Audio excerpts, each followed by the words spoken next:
সুপ্রিয় দর্শকবৃন্দ, আসসালামু আলাইকুম রহমতুল্লাহি ওয়া বারাকাতুহু। তৃতীয় শুভেচ্ছা নেবেন, আশা করি সকলেই ভালো আছেন। ইরান যুদ্ধে এখনো পর্যন্ত মার্কিন যুক্তরাষ্ট্রের ব্যয় ২,২৮০ কোটি মার্কিন ডলার।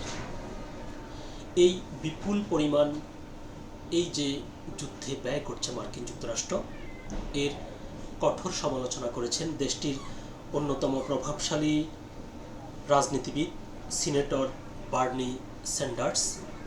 তিনি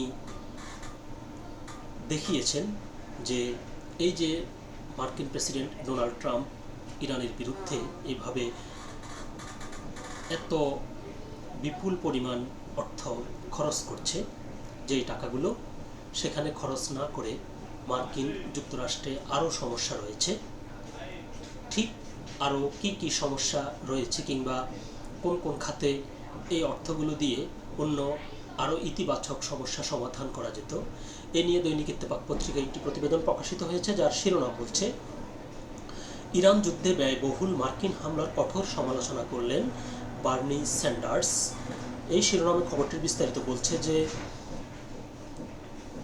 সামাজিক যোগাযোগ মাধ্যমে এক্সে দেওয়া এক পোস্টে তিনি জানান, গত ২৮ ফেব্রুয়ারি থেকে শুরু হওয়া এই যুদ্ধে যুক্তরাষ্ট্রের এ পর্যন্ত প্রায় ২২.৮ বিলিয়ন ২,২৮০ কোটি মার্কিন ডলার খরচ হয়েছে। স্যান্ডার্স ক্ষোভ প্রকাশ করে বলেন, এই বিপুল পরিমাণ অর্থ যুদ্ধের পরিবর্তে মার্কিন জনগণের অভ্যন্তরীণ উন্নয়নমূলক কর্মসূচিতে ব্যবহার করা যেত। আঞ্চলিক উত্তেজনা যখন তুঙ্গে, তখন সামরিক খাতে এমন ব্যয়কে তিনি জনস্বার্থ বিরোধী বলে অভিহিত করেছেন। সিনেটর স্যান্ডার্স তার বক্তব্যে সামরিক বাজেটের বিকল্প ব্যবহারের একটি তুলনামূলক চিত্র তুলে ধরেন। তিনি উল্লেখ করেন যে এই 22.8 বিলিয়ন ডলার দিয়ে প্রায় ৬৮ লাখ শিশুর জন্য স্বাস্থ্য বীমা বা মেডিকেড সুবিধা নিশ্চিত করা সম্ভব হতো। এছাড়া এই অর্থ দিয়ে ২৬ লাখ পাবলিক হাউজিং ইউনিট নির্মাণ করা যেত। ১৩ লাখ শিশুর জন্য প্রি স্কুল শিক্ষা কর্মসূচি হেড স্টার্ট পরিচালনা অথবা ২,৪০,০০০ নতুন শিক্ষক নিয়োগ করা যেত। এমনকি ১০ লাখ শিক্ষার্থীর প্রত্যেকের $২০,০০০ করে শিক্ষা ঋণ মওকুফ করাও এই অর্থ দিয়ে সম্ভব ছিল বলে তিনি দাবি করেন। স্ট্যান্ডার্ডসের মতে যুদ্ধের পেছনে অর্থ ডালার চেয়ে জনসেবা ও শিক্ষা খাতকে অগ্রাধিকার দেওয়া এখন সময়ের দাবি। গত ২৮ ফেব্রুয়ারি থেকে ইরান লক্ষ্য করে ইসরায়েল ও যুক্তরাষ্ট্রের যৌথ সামরিক অভিযান শুরু হওয়ার পর থেকে এ পর্যন্ত প্রায় ১,৩০০ মানুষ প্রাণ হারিয়েছেন।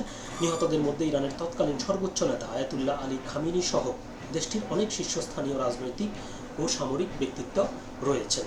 এই হত্যাকাণ্ডের প্রতিবাদে তেহরান ইতিমধ্যে ইসরায়েল, জর্ডান, ইরাক এবং পারস্য উপসাগরীয় দেশগুলোতে অবস্থিত মার্কিন সামরিক স্থাপনাগুলোতে লক্ষ্য করে পাল্টা ড্রোন ও ক্ষেপণাস্ত্র হামলা চালিয়ে যাচ্ছে। তো প্রতিবেদনটি আরেকটু দীর্ঘ, আমরা এতটুকু করছি না। প্রতিবেদনের মূল যে বিষয় সেটি নিয়ে কথা বলছি যে এই সিনেটর কিন্তু খুবই গুরুত্বপূর্ণ কথা বলেছেন। যেমন আপনার হাতে অর্থ থাকলেই আপনি যে কোনোভাবে অর্থ খরচ করতে পারেন না। আপনি আপনার কাছে জমা হওয়া অর্থ আপনি কোন খাতে খরচ করছেন, এটি হচ্ছে সবচাইতে গুরুত্বপূর্ণ বিষয়। আপনি দুধও কিনতে পারেন কিংবা মদও কিনতে পারেন। দুধ কিনলে আপনি কি পাবেন আর মদ কিনলে আপনার কি ক্ষতি হবে সেটা জেনে আপনি কি দুধ কিনবেন না মদ কিনবেন সেই সিদ্ধান্ত নেওয়াটা অনেক গুরুত্বপূর্ণ। তো সিনেটরের যে বক্তব্য সে অনুযায়ী বলতে গেলে এই যে যুক্তরাষ্ট্র ইসরায়েলের ফাঁদে পড়ে ইরানি যুদ্ধে এই পরিমাণ বিপুল পরিমাণ অর্থ যে তারা ব্যয় করছে, এটি কোনোভাবেই কাম্য নয়। যুদ্ধ কখনো কারোর জন্যই ভালো ফল বয়ে আনে না। যুদ্ধ মানেই হচ্ছে ধ্বংস, অর্থনীতি ধ্বংস, এরপর মানুষের মৃত্যু, অবকাঠামো ধ্বংস। এই যুদ্ধ মানেই হচ্ছে ক্ষতি। যদিও তারা বিভিন্নভাবে হিসেব নিকেশ করে দেখেন যে যুদ্ধ মানেই হচ্ছে বিনিয়োগ, সেখানে আপনি ইনভেস্ট করবেন এবং যুদ্ধে জয়লাভ করতে পারলে সেখান থেকে আপনি বিপুল পরিমাণ মুনাফা অর্জন করবেন। তবে এটি সব ক্ষেত্রে প্রযোজ্য নয়। তো মার্কিন সিনেটরের এই বক্তব্য ডোনাল্ড ট্রাম্প কানে তুলবেন বলে মনে হয় না। যদি তুলতেন তাহলে অবশ্যই মার্কিন যুক্তরাষ্ট্র তথা সারা বিশ্বের জন্যই ভালো হতো।